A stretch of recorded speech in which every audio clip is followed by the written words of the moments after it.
Hey guys, so a couple weeks ago, maybe even months ago. Are we starting? Yeah, we're starting. That's why I said, hey guys. Tell me when we're going to start. Right now.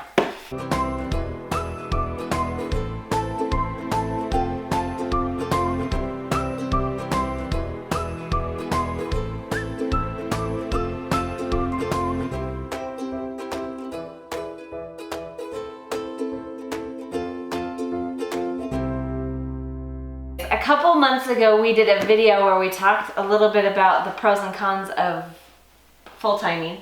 And we had mentioned that we have a marriage counsel. And some people mistook that and thought we were talking about, like, we went to a marriage counselor, but we actually do not go to a marriage counselor. There's nothing wrong with doing There's that. not. And Don't we've actually been to a marriage counselor before within our marriage. But we do not go to a marriage counselor. Correct. We have a marriage counsel once a week. Basically a marriage meeting. Actually, we call it our marriage mastermind because like our minds are like masterminding together.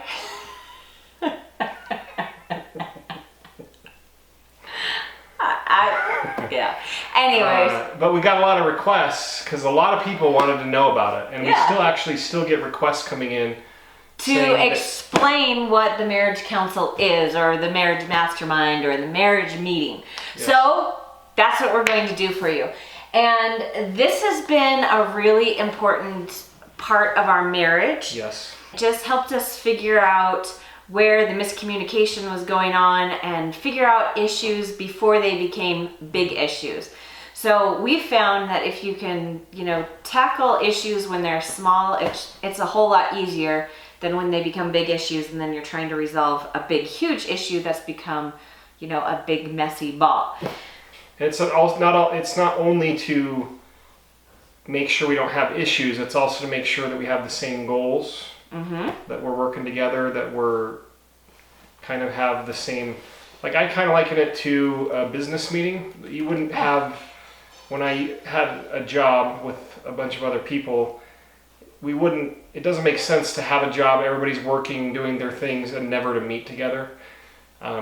It's the same thing here. You need to meet to find out where I need to meet with Marissa so I know where she is with our marriage and with her goals in life and with our family, and she needs to meet with me because there's been times in our marriage where I thought everything was okay and it wasn't for Marissa, and vice versa, right? Yeah. And so if I think everything's okay and it's not, that's not a good situation to be in because that can last a long time.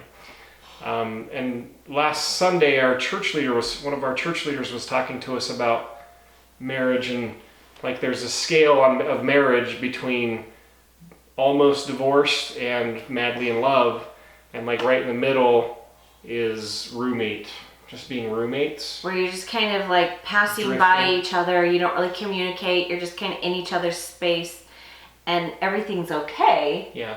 Like there's no big issues. It's not really bad, but it's not really good. It's not good either. It's just very neutral. And we've found when we get to that point where we're just roommates, like things can quickly escalate because we've been to both sides. Yeah. We've been to the place where almost divorced. And we've been madly in love. I'm in madly in love right now. Me too. But there's a lot. It's easy to be in that middle place. It totally is. And like, everything's cool. Like, we're not fighting. Yeah. But then you're maybe not moving forward. You're just missing. If you're doing that, you're just missing out on a lot of great things. Yeah. And so we're showing this to you not because we think our marriage is perfect. Because it's not. But it's something that has definitely helped us for our marriage to be a lot better and have a lot more quality. And to stay tipped on the side of madly in love. Closer to that side than to the divorce side. So hopefully you can take a few things away from this. We're just going to tell you the main things that we talk about. And the idea is to give you some of those ideas and maybe add some of your own, take away some if you need to. Yeah, make it your own recipe. This is our recipe, our agenda of what we do. But absolutely just kind of take what you like from it and add whatever you whatever else you want and take away whatever doesn't work for you. So some of the things I would say though, as you're going into this, is you're trying to decide to do this as a couple. It could be awkward at first. It was pretty awkward for us at first. It just You felt have a to little be- forced. Yeah, you have to be, sometimes you're going to be more vulnerable than you're used to, which is a really good thing for marriage. Sometimes you're going to have to be more honest. Like we ask each other questions. Don't give away the agenda. You won't, but Okay. we ask each other specific questions, and if you're not honest, then Nothing gets it's fixed. really Nothing not, can. there's no point, Yeah. right? If I ask, well, you'll see what I mean by honesty. So vulnerability and honesty are important. And we had to work up to that vulnerability. Yeah, Like, because you can't just jump in and just be completely trustful if you haven't practiced some vulnerability in the past, right? yeah, So it's okay to not be completely vulnerable at the beginning, and it's okay if it's awkward at the beginning, because it's Yeah. just, that's kind of how things are when something's new. and I kind of think also that women are going to be more inclined to like this idea than men in general, Yeah. because men don't like to talk and share their feelings. You're not doing this as a man because you want something from your wife, or you want to make your life easier, or you're trying to improve, make everything better for you. That shouldn't be the goal, but it happens. Like if you're a man and you're not inclined to want to do a marriage mastermind like this, like it does make your life a lot better, because it will help your wife feel fulfilled. It will help her be happier. Which And- makes, when I'm feeling fulfilled, I want to make sure he's fulfilled. But when I'm not feeling fulfilled, I'm pretty much like just watching out for myself, and vice versa too. Like he's just trying to I'm suffering here. I'm really struggling with life. I'm not feeling fulfilled in my life or in my marriage. It doesn't make me really inclined to seek, go move outward and help him. It's just kind of like, I'm just trying to survive, and I've turned everything inward, and I'm really focused on myself. But doing this really helps us make sure we're both fulfilled. So our love buckets are filled, so that we can, like that love bucket can spill out and over and onto each other. So I mean, I guess it doesn't matter if you're a man or you're the husband or the wife, or Both ways. if one of the people that is not as inclined to do it, I think it's worth giving it a shot, because in 15 or 20 minutes, which it's time I enjoy. Yeah, now. me too. But even if I didn't, like, we get so much more done, and you feel a lot better in 15 to 20 minutes than me trying to work for the rest of the week trying to make sure that you're okay. Yeah. So it's efficient, it helps, and good things happen for both people, so it's worth it. Yeah. We came up with 2 rules, and it just keeps us in a safe place, so that we know that when we come to this meeting, it's a little bit different, so that we feel a little bit more comfortable being vulnerable in the marriage mastermind. So rule number 1 is no fighting and no blaming. So we have to take responsibility for our emotions, and we can't blame the other person for how we're feeling, and absolutely no fighting. And then rule number 2 is just have a high level of respect for each other. And that just kind of keeps everything real safe. This is like a very safe spot for us to open up with each other. So there's things as you go through the week that there are times where I'm like, okay, we need to talk about this or work on this. And like, I could bring it up then, but it's better to bring it up in this meeting, because it's a safer place.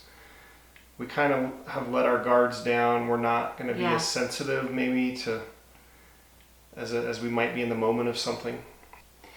So I take notes each week. We've got an agenda, and there's 9 things on our agenda. And so we'll just kind of tell you what they are and go through them. So we always start with a prayer. We like to invite God into our meeting, so that we're collaborating with him and making sure that everything we do just start out involving him And I think it's a really good start for Yeah, it's good for us. our marriage mastermind. If you don't pray to God, you could pray to the universe. You could pray to Yeah. whatever. Just invite whatever truth you want into your life that Yeah. you think will help you. Yeah. Or have like a poem that you read together, or something that kind of gets your mind, starts out the meeting. And then, so whoever said the prayer, so like last week I said the prayer, so then Michael would start with gratitude and praise. So he would just start and say all the things that he appreciates about me. I mean, not all, because that would take all day. We would never end. It'd be infinite. Right. No, so then he just says the things that he's grateful that I did over the last week, or things that he's noticed that I've been doing, or things that I've been working on that he appreciates. And that's probably like one of my favorite parts about this, because I get to see what he appreciates about me, and sometimes I don't realize that he's noticed certain things, so that's really nice. And then she does it back. And then I do it back. So both of us say our gratitude and praise. So I think there's two keys to this part. Number one, you have to be truthful. You can't make up stuff that you're grateful for. Mm-hmm. It has to be sincere and genuine. And then the part that's harder for me and Marissa is accepting that praise and gratitude. It's easy to be like, deflecting. well, you're just saying that because of this, or no, that's because, it's not really anything I did good. It was this that happened. Yeah. You actually just need to accept the gratitude and praise. And just say thank you. And that's all you have to say. Let it come to you. You cannot deflect it. Yeah. So it's not really a rule, but we kind of help each other with that, and just like, just say thank you. Just say thank you on that one. So the third thing on our agenda is review last week's stuff. Last week's meeting. So we just kind of read through the notes and make sure if there's anything that we didn't do that needs to carry over to this week, then I'll just copy and paste it, and we make sure that we add it to this week's agenda. So that one's pretty self-explanatory. Number 4 is calendaring items. So we just go over what we're doing throughout the next week. What business meetings I have, what meetings Marissa has, kids lacrosse. When we were on our trip, it was where are we going to be, what are we going to do, when's travel day. So it's more like the, just scheduling everything out. Just making sure we're both on the same page with schedules. And then the fifth thing is family needs. So this is more like, if we have a child that we feel like has, maybe is having some issues with something to do with school or learning. Or emotional needs. A lot of times it's like, okay, this child needs extra compliments and praise. Let's like really try and find things that they're doing right, positive reinforcement type of things. So generally family needs are along those lines. Yeah, more individual, just kind of individual based things for each person, each child. It's more the children. Yeah, it is more the children. The next thing on our agenda is ideas, thoughts, and goals. So this is kind of like the dream phase, where we talk about like, okay, what are some of the goals we have in our family and our personal lives? It's just a chance to really talk about any ideas that we've got, any goals that we want to start working on, or kind of put in the works or in the books. Yeah. Anything like that. And we started recently, we have specific things we want to do as a family. And so we actually grade ourselves on those things. Yeah. Are we having family councils, kind of like what we're doing as a couple, but as with our children? Family. Are we doing nightly scripture study? Are we doing family prayers? Those types of things. Are we attending church? Doing kid councils? Those types of things. So we rate ourselves on those. Give ourselves a score. That's part of our goals. Yeah. You don't have to do that, and that's probably not something we always have to do, but it's like when we feel like we're maybe not, there's certain aspects that we're not accomplishing. Yeah. We'll bring them in. It just helps us remember every week to talk about it. So like, oh wait, those are things we wanted to be working on. Those are things we wanted to be doing better. And so it just helps us remember to do those things. And then the next thing is create together. So for me, it's really important that we are creating together, something like that we have a project that we're working on together. And that helps me really feel connected and loved, and makes me feel really close to him. And so that's kind of why we've added that in there. So what are some examples of things that we have created together? Or that we worked on like that marriage class together. Yes. So we took a marriage class by Kirk Duncan, which is Kirk and Kim Duncan. Yeah, amazing. Really good. We've also done in Utah. They do a lot of stuff here. Yeah, we've done a money class. Yeah, we've done money classes, other trainings. So just trainings. So we've done trainings, but also like, what are some of the things that we've like? Well, the YouTube. Yeah, channel. the YouTube channel is a big thing. Sometimes we create wealth or business together. Yeah. Fun stuff. Yeah, there's been. I'd have to look through the notes we're doing and see. I would say that we're creating. Yeah. We just started a dance class tonight. Yeah, it was so fun. And so we're creating. That would be something that we would be creating together. A skill. Yeah. So doing a dance class together. So it can be fun things. It can be business. It can be personal development. It can be whatever we want, really. Yeah. The next one, so the 8th thing on our agenda is our love bucket meter, is what we call it. And if you're familiar with the 5 love languages, it's a book by someone. It's an author, a human author. It's a man or a woman. Anyways, they talk about how there's 5 love languages. The title has, if you go look at the front of the book, it says the 5 love languages. Right, yes. And then an author on it. It's got colors. Yeah, and words. You'll never miss it. Yeah, you'll know what I'm talking about. Anyways, basically the gist of it is there's 5. So what's the 5 love languages, Marissa? It's 5 ways that people feel loved. So there's words of affirmation, physical touch, gifts, quality time, and words of doing like service for each other. Service. So acts of service. Yes. So it's such an interesting concept. I totally recommend the book, figuring out what you and your spouse love languages are. Michael's love languages are physical touch, and mine is quality time. So he may feel like he's getting all the love and attention he needs because, I make sure that I'm, rubbing his back and holding his hand, but we're not really spending quality time. So he's feeling like his love bucket is full, but I'm feeling very depleted. So it's really important for us to be aware of each other's love languages so that we can both be fulfilling each other's needs. So he makes sure that we're spending quality time together, and I make sure that I'm holding his hand, kissing him, rubbing his back. This is one of those areas where honesty is important. Mm-hmm. Because we need to be able to tell each other. If you don't tell the other person that, and it's not a blame thing, it's just let's be aware of where each other's at. Yeah. Is at this point. So what we do basically is we rate our love bucket meter from 1 to 10. So in this, there's no blaming, there's no nothing, no shaming. It's just a number saying, and 1 to 10.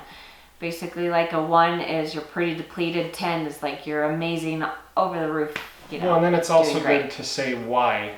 Yeah. If it's good, especially. I don't know about, if you're at a 0, you could give suggestions on, these are things that might make me feel better, but I think it's even better when it's positive. Yeah. Because then we can say, oh, Kitty wants to be in the marriage mastermind. Oh. So when it's good, then you can say my love bucket's high because of this. Yeah. It helps us reinforce those positive things. Yeah. So when you've got like a high love bucket meter number, it's good. I want to know why she does because I want to make sure I keep doing that. Right. Yeah. And then the last thing, number 9 on our agenda, is we find a way to show each other love and gratitude. And so that can be whatever you want, whatever your marriage is comfortable with. We have certain things that we do. And we'll leave it at that.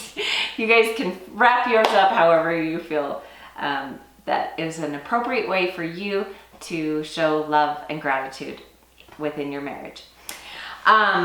We hope that this was helpful and informative for you guys. I really would challenge you to give it a try. You don't have to do it for the rest of your life, but what could trying it out a few times hurt, right? It's just a little bit of time, and I think you need to try it out for a little bit. I don't think you have to do it every week, but I do think you need to give it a chance if you want to try it. Yeah. Because it does take a little bit of time to get into that, to start to be able to trust each other and feel safe that you're not going to get attacked or you're not going to be blamed or whatever. But if you can do that, then I feel pretty confident after our meetings that I know where Marissa stands. And if she doesn't, and if she's not in a good place with our, like, if she's not feeling good about our marriage, I at least know. Yeah. And like, that's a big thing. Like, we have had these classes or these marriage masterminds where we're like, how's your love bucket? And Marissa's like, it's like 0. That's never happened. Or 3. Yeah, maybe it's not a good, 3. right? Yeah, maybe a 3. I don't even know sometimes that we give a number. We just say, or my it's love like bucket's really not low. very good. Yeah, I'm really having a hard time right now. My point is, like, there's weeks where it's like both of us are low, and that's okay. And it's okay. Not like a bad thing, because at least we know that. Yeah.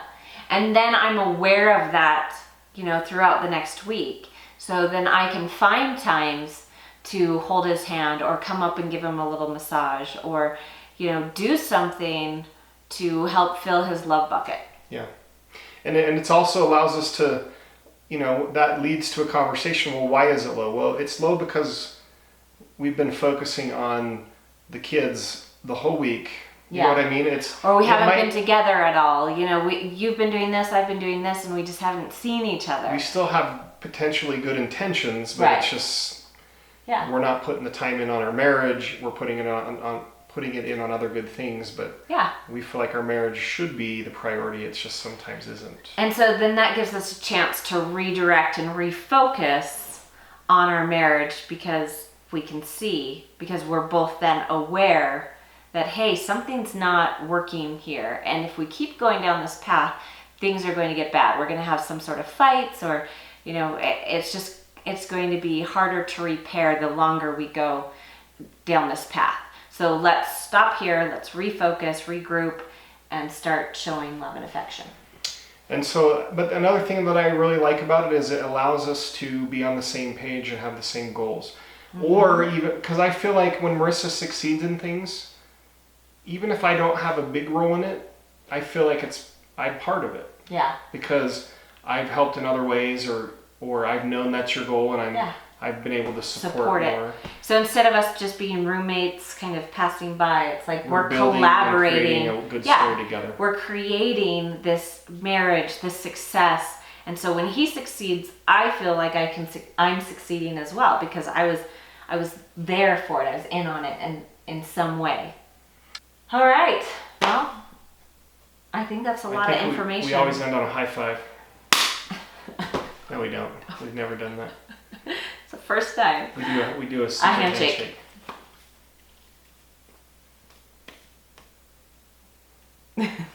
No, we don't do that either. We don't do that one either. But anyways, like I said, we usually braid each other's hair. No, we don't do that either. Anyways, I hope this was informative. We have scones. For you. Stop it. I'm trying to... It would be cool if we did. No, it wouldn't. But maybe a candy bar, that would be awesome. Anyways, I challenge you to just try it out. What could it hurt? And I know that it will help your marriage and help your family as well. So feel free to share this with people that it might be helpful for them.